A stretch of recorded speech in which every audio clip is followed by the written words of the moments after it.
2021, l'on a assisté à une rencontre entre Dr Boga Sako Gervais, président fondateur de la FIDOP, la Fondation ivoirienne pour l'observation et la surveillance des droits de l'homme, avec l'ex-première dame Simone Evie Gbagbo.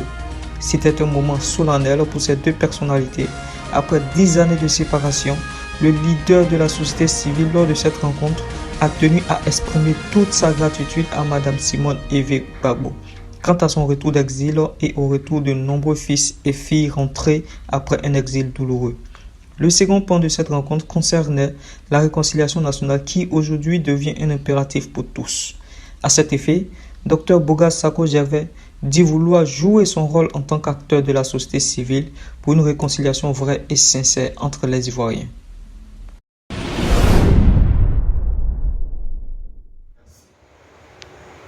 La deuxième, je suis parti, Dieu a permis que je revienne. Puis la troisième, je reviens pour quoi faire, dans quel contexte, dans quelle perspective. Pendant la première dame, je voulais vous dire merci. Au nom de tous mes collaborateurs, je ne vais pas prendre davantage de temps pour les présenter, mais surtout ceux qui viennent quand même de l'extérieur, parce que j'ai passé 10 ans. Et quand je devais rentrer, il y en a qui ont tout fait pour que leurs agendas familiaux, personnels coïncident avec le mien, une façon de m'accompagner. Je voudrais, avec votre permission, présenter par exemple le président de la FIDOP Canada, qui est arrivé du Canada, et donc Justin Djedje de Réunion, le vice-président de la FIDOP en France, Bomi César, également un autre vice-président de la France, Cessignon, Noël André Cessignon. Je crois que ce sont... Et puis il y a Wend qui est là, qui vient de la Suisse, parce qu'en fait, lui, vous l'avez déjà vu, mais c'est un mois avant que je ne retourne, quand j'ai annoncé en vidéoconférence à tous mes collaborateurs que je devais rentrer. Il a pu suivre de rentrer pour préparer le terrain. Ça s'appelle Wend Compaoré. Je voulais vraiment vous dire merci, donc dans le premier point de merci, vous dire merci de m'avoir honoré en les recevant. C'est moi que vous avez honoré. Je n'étais pas au pays. Ici, c'était... Si vous n'aviez pas un peu d'estime pour moi, un peu de considération, vous ne pouvez pas recevoir mes collaborateurs, fussent-ils de la FIDOP ou de je ne sais quoi. Si vous les avez reçus, c'est parce que Dr Boga compte un peu dans votre esprit, dans votre cœur. Vous m'avez honoré, je vous dis un merci. Mais le merci, il est encore plus fort dans la première temps parce que on est en train de bâtir un pays. Et les symboles qui nous aident à bâtir ce pays-là, il faut les honorer. Je voulais vous dire merci pour ce que vous êtes. Merci pour ce que vous et le président Gbagbo vous avez fait pour la Côte d'Ivoire. On est de l'époque, donc on ne le voit pas. Moi, je viens de l'extérieur. La façon dont je suis allé en exil et la façon dont je reviens là, ça fait deux.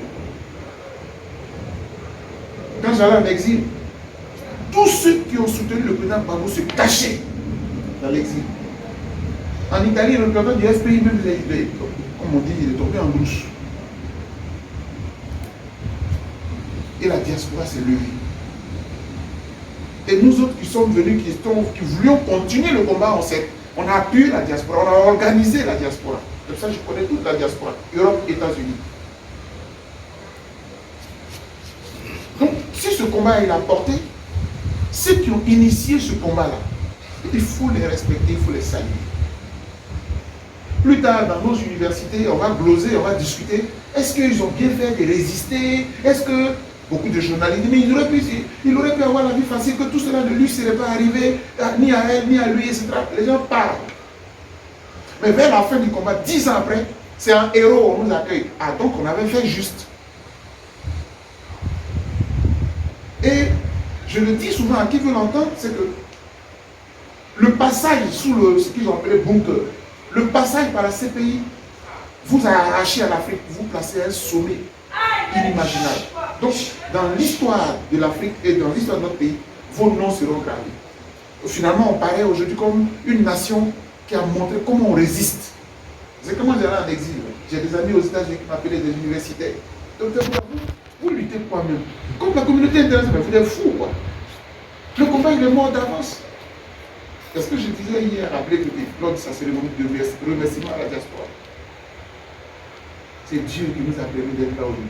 Et quand moi, Bouga, je rentre en Côte d'Ivoire, c'est que Dieu l'a fait. Et les autorités elles-mêmes, elles sont gênées par le retour du président Gbagbo parce qu'on a eu raison d'eux. Ils avaient toutes les armes, nous n'avions rien. 10 ans après, c'est nous qui sommes les vainqueurs. C'est ça. On ne va pas le dire des messes, je fais des cultes pour dire merci à Dieu parce qu'il a entendu nos cris. Et il nous a fait ne pas avoir honte, ne pas faire pitié. Sinon, je vous l'ai dit en aparté, excusez-moi, mais si on vous avait condamné à 50 ans, Laurent Gbagbo à 50 ans, nous autres, on ne serait plus en Côte d'Ivoire aujourd'hui. Votre acquittement, votre libération, c'est nous tous notre libération. C'est pour ça que je suis fier de ce que vous avez fait pour mon pays, pour notre pays. Soyez-en remerciés. La deuxième chose, je disais que je suis parti et je suis revenu. Je voulais en dire un mot. Ça dit que moi, je suis fier de la posture que j'ai adoptée. Avant vous, Madame la Présidente, Madame la Première Dame, j'ai été reçu par la Présidente de la Commission nationale des droits de l'homme avec tout le Conseil national. Avant, c'était la Commission avec Mme Baudier. On l'a bâti, c'est nous qui l'avons bâti. C'est la CNDH. Maintenant, c'est devenu le CNDH, le Conseil national des droits de l'homme. Il lui disait que nous, on n'avait pas le choix. On est arrivé à un carrefour où nos institutions ont parlé et la communauté internationale décide autre chose. Bon, moi, je ne sais pas comment, quel choix voulez-vous que je fasse. Société civile, c'est la loi, c'est la loi. Je suis parti, si c'était pour refaire la même chose, pour repartir, on va refaire la même chose. Parce que si nous, on ne respecte pas nos pays, personne ne viendra respecter nos pays. Regardez ce qui s'est passé dans la crise du troisième mandat. Le président Macron, il dit, il soutient le fait qu'il y a eu un cas de force majeure. Comment une constitution est là? Toi, tu es le président d'un pays qui dit respecter les droits de l'homme, et puis tu peux venir dire que non, le chef de l'État a pris cette option-là parce que c'est un cas de force majeure. Est-ce que le cas de force majeure est prévu dans notre constitution? Vous voyez, donc souvent, les Occidentaux se moquent de nous. Et si chez nous, on a des cadres, et c'est là où j'en veux un peu aux intellectuels de notre pays, de nos continents. Moi, dans un de mes livres, j'étais très dur avec certains de nos dévanciers. Moi, je ne suis pas juriste à la base. Moi, je suis professeur de littérature occidentale française, lettres modernes. C'est ce que j'enseigne. Mais comme je fais les droits de l'homme depuis 27 ans, je suis obligé d'étudier le droit et de connaître, de comparer à quelqu'un qui est agrégé, double agrégé, etc.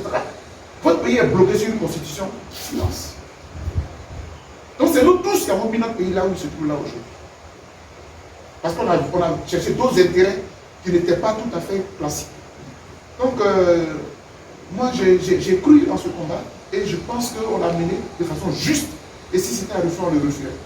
Et ça fait que partout où on va passer, ils vont respecter les Ivoiriens. À travers le combat qu'on a mené, c'est le respect de notre continent. De la même manière qu'un certain Thomas Sankara est venu, il a changé le nom de son pays en disant le pays des hommes intègres. Nous, c'est ça, c'est le pays des hommes, des résistants. Tu t'appelles communauté internationale, tu as tout l'armada du monde, viens nous bombarder.